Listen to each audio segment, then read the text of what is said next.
Tokyo दुनिया के उन बड़े शहरों में से एक शहर है जहाँ पे साइकिल का बहुत ही ज़्यादा इस्तेमाल होता है। छोटे बच्चों से लेके बड़े लोगों तक सारे शॉर्ट कम्यूटिंग के लिए साइकिल का इस्तेमाल करते हैं। और साइकिलिंग की जो सबसे पुरानी कंपनी है दुनिया में, वो एक इटालियन कंपनी है बियांकी के नाम से।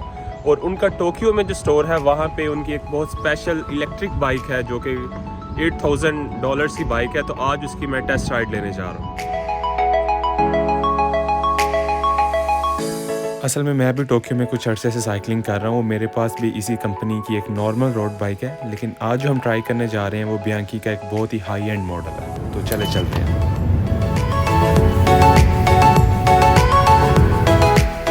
जापान में सबसे ज़्यादा यूज़ होने वाली ट्रांसपोर्टेशन ट्रेन्स हैं, लेकिन घरों से लोग ट्रेन स्टेशंस तक आने के लिए आमतौर पे साइकिल का इस्तेमाल करते हैं।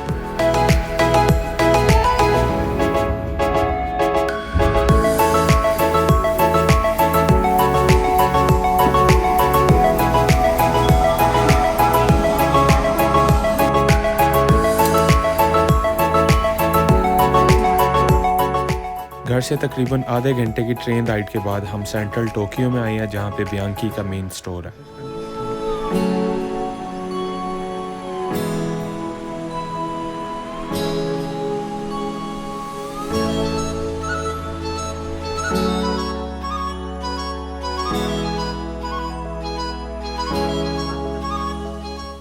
टोक्यो में इस कंपनी के 3-4 स्टोर्स हैं, लेकिन जो इलेक्ट्रिक बाइक हम ट्राई करना चाहते हैं वो सिर्फ इसी स्टोर के ऊपर अवेलेबल है।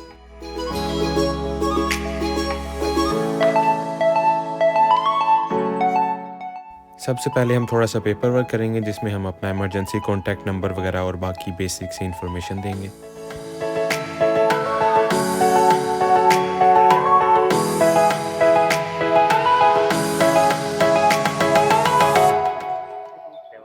हमारे जाने से पहले उन्होंने हमारे लिए बाइक रेडी करके रखी हुई थी, बस थोड़ी सी बेसिक्स इंस्ट्रक्शंस दे रहे हैं।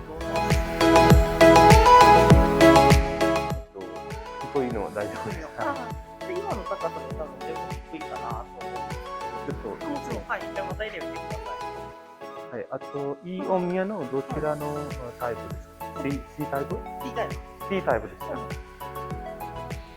इस बाइक के मॉडल का नाम ई ओमनिया है और इसमें 4 फर्दर टाइप्स हैं। और सबसे जो महंगी वाली है वो FX टाइप है, जो कि माउंटेन्स वगैरह पे भी यूज़ हो सकती है। और हमें आज जो ट्राई करवा रहे हैं वो T टाइप है, जो कि आमतौर पे टूरिंग के लिए यूज़ होती है विद इन सिटी। चलें जी, हम बाइक की टेस्ट राइड के लिए निकल चुके हैं। सबसे पहले बाइक का मैं क्लोजअप लुक आपको दिखाता हूँ।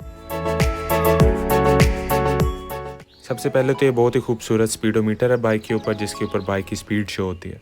और इसके अंदर 85 न्यूटन मीटर टॉर्क की बोश कंपनी की मोटर लगी हुई है। बाइक के फ्रेम के अंदर ही डुअल बैटरीज हैं और सिंगल चार्ज पे आप 195 किलोमीटर सफ़र कर सकते हैं।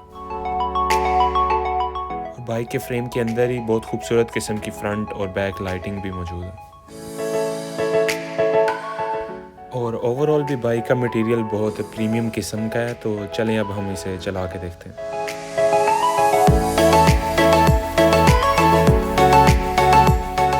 तो बेसिकली इस बाइक में 3 किस्म के मोड्स हैं। सबसे पहला मोड है इको मोड। इसका मतलब है कि जब आप साइकिल का पैडल चलाते हैं तो जब स्टीप एरियाज़ वगैरह होते हैं तो वहाँ पे इलेक्ट्रिक मोटर आपको सपोर्ट करती है। तो इस मोड में जो बैटरी की कंजम्पशन है बैटरी की वो मिनिमम होती है।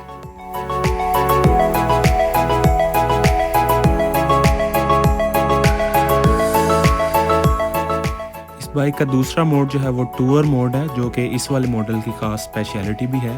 तो इस टाइम मैं बाइक को टूर मोड पे चला रहा हूँ, जिसका मतलब है कि नॉर्मल स्लोप के ऊपर भी मैं जब पैडल चला रहा हूँ बाइक का तो मुझे ऑलमोस्ट हाफ सपोर्ट जो है वो इलेक्ट्रिक मोटर के साथ मिल रही है।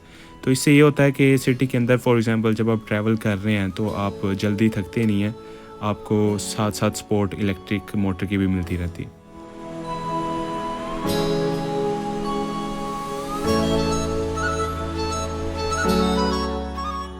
और इस बाइक का आखिरी मोड जो है वो टर्बो मोड है। और इसको ऑन करने का मतलब है कि जब आप बाइक चला रहे हैं तो आपको मिनिमम पावर पैडल पे लगानी पड़ रही है और मैक्सिमम पावर जो है वो इलेक्ट्रिक मोटर की तरफ से आ रही है।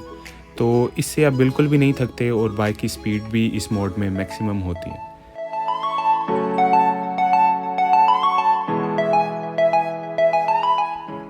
इस टाइम मैं बाइक को टर्बो मोड में चला रहा हूँ और मेरी बिल्कुल मिनिमम पावर जो है वो पेडल के ऊपर लग रही है। तो मेरे ख्याल से आप बाइक को इस मोड में चलाएं तो it's almost like 50 CC normal bike.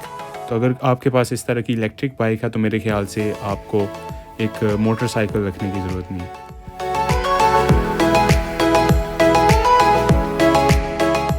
इस ओमनिया बाइसिकल में गियर्स वाले मॉडल भी हैं, लेकिन इस स्पेसिफिक मॉडल में गियर्स नहीं है। इसमें सिर्फ मोड्स हैं और मोड्स की बेस पे आपकी जो इलेक्ट्रिक पावर है वो कम और ज़्यादा होती है।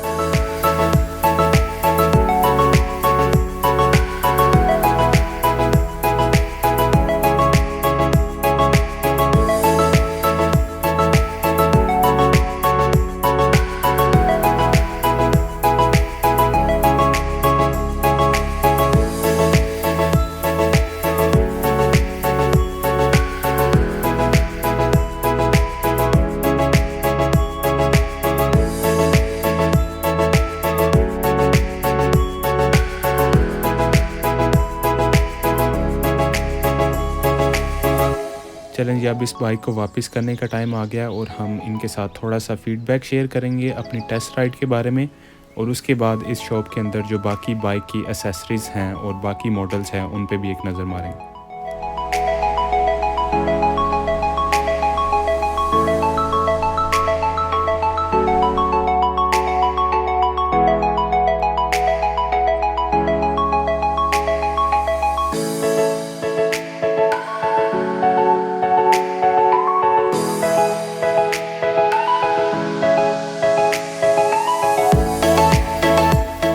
दुनिया में जो साइकिलिंग के टॉप के कॉम्पिटिशन्स हैं उनमें असल में इस कंपनी की बाइक्स बहुत ज़्यादा यूज़ की जाती हैं, इसलिए इनकी बाइक्स की प्राइसेस भी बहुत ज़्यादा हैं।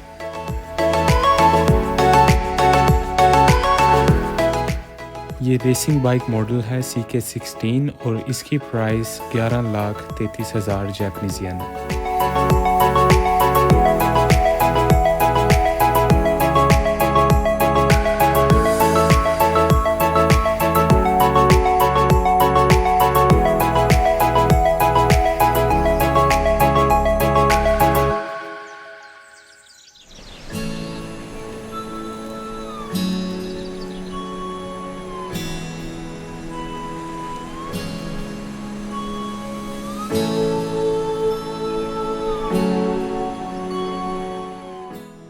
जो सबसे महंगा मॉडल मुझे नज़र आया वो है ओल्ट्रे XR4 और ये तकरीबन 15 लाख जापानीज़ येन इसकी प्राइस है।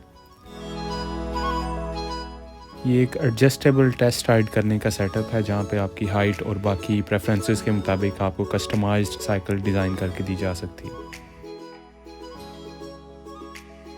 ये टेस्ट राइड ख़त्म हो गई है, तकरीबन 30 मिनट टेस्ट राइड का टाइम था और काफ़ी ज़बरदस्त एक्सपीरियंस था। अच्छी बाइक थी और ऊपर से टोक्यो की सड़कें बहुत ज़बरदस्त हैं बाइकिंग वगैरह के लिए। तो आज तो हमने टेस्ट राइड लिया, हो सकता है किसी दिन हम असल में भी इस बाइक को ख़रीद के टोक्यो की सड़कों पे चलाएंगे। तो बहुत शुक्रिया वीडियो देखने का, thank you very much, see you next time.